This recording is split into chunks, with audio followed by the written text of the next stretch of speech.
Hello friends,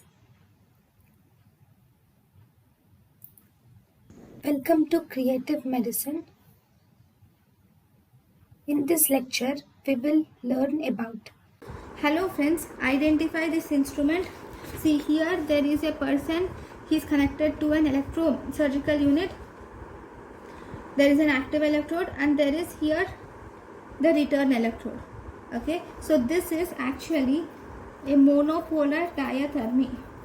It is monopolar diathermy.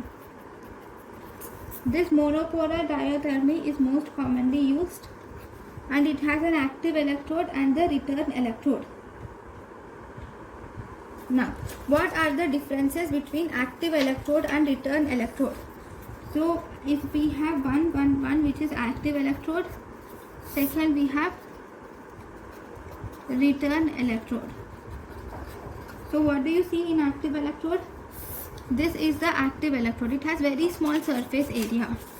It has small surface area, whereas return electrode has large surface area. So what does active electrode has? It has active cable which will deliver AC current to the patient. It has active cable delivering current to the AC current to the patient.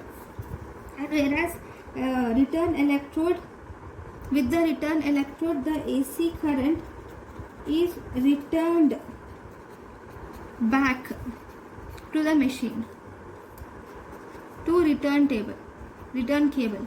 So the AC current, see, from this unit the AC current is delivered through this active cable to the patient through the active electrode.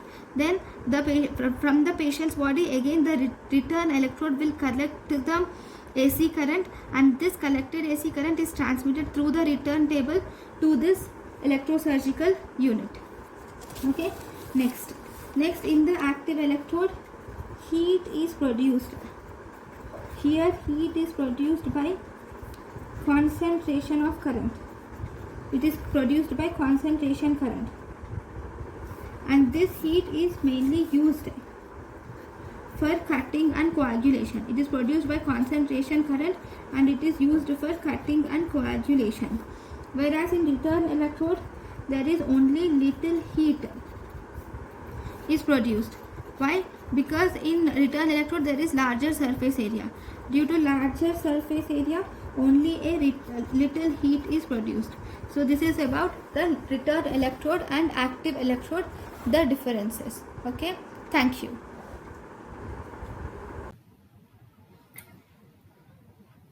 Thank you and thank you for watching.